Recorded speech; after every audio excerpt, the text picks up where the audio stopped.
She's just the spare, my father said, standing at the head of the Thanksgiving table with 22 relatives watching.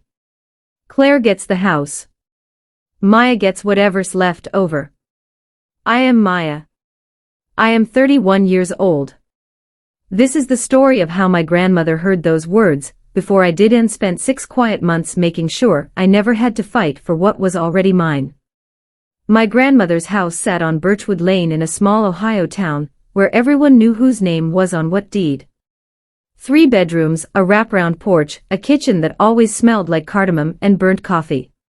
She had lived there 44 years. My father grew up under that roof. So did I, every summer from age 6 onward, sleeping in the back room with the window that stuck, listening to the creek 2 lots over. It was the only place I ever felt unconditionally safe.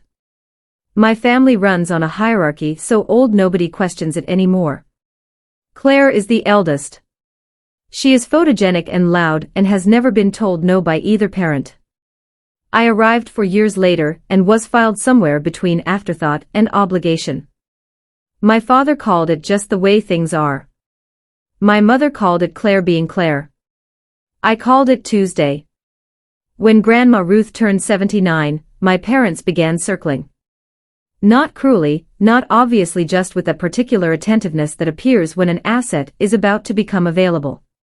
Sunday calls got longer. My father started driving up monthly, always arriving with a casserole and leaving with paperwork. In March of last year, they told me Grandma had agreed to sell. Price, $310,000. Buyer, a private family trust.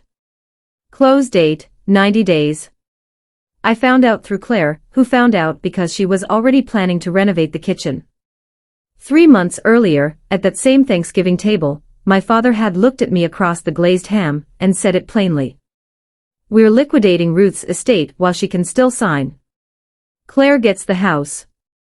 You'll get a portion of whatever remains after costs. I asked what costs. He said, administrative. He did not elaborate. Claire refilled her wine. 22 people studied their plates. I said nothing. I drove home for hours in the dark and sat in my parking lot until the heat ran out. I called my grandmother the next morning. She picked up on the second ring, which she always does. I did not cry. I told her what my father had said. She was quiet for a long moment and then she said, I know, sweetheart. I've known for a while. Are you free next Thursday? I drove back to Birchwood Lane. Grandma Ruth met me at the door in her good cardigan, the navy one she saves for appointments. Sitting at her kitchen table was a real estate attorney named Patricia Voss, a woman in her 60s with a yellow legal pad and no interest in small talk. Also present, a notarized document dated 9 weeks earlier, and a HUD settlement statement I did not yet understand. Grandma Ruth had sold the house. The buyer was a trust called the Birchwood Family Preservation Trust. The sole beneficiary of that trust was me. The purchase price was $310,000 fair market value, documented by an independent appraisal. The transaction was complete, recorded with the county, entirely legal and entirely done. My parents had facilitated the sale. They had signed documents as witnesses to Grandma's competency review. They had collected a $4,200 executor facilitation fee for their administrative role.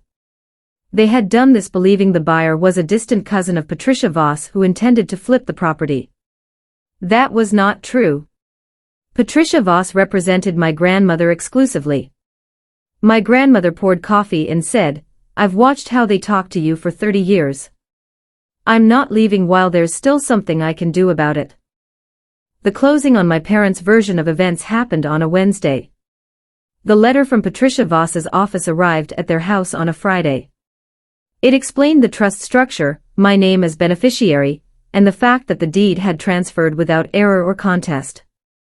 It also noted that the $4,200 fee they collected had been within their rights to receive, and would not be clawed back, which I had specifically requested because I wanted there to be nothing to fight about.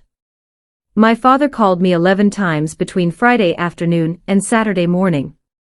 I let them go to voicemail. On Sunday I answered. He said I had manipulated an elderly woman. I told him his mother was 79, not dead, and that she had retained her own legal counsel before either of us was consulted. He said this wasn't over. I said, it's recorded with the county, Dad. It's over. Claire did not call. She sent a 3-paragraph text about family loyalty that I read once and did not answer.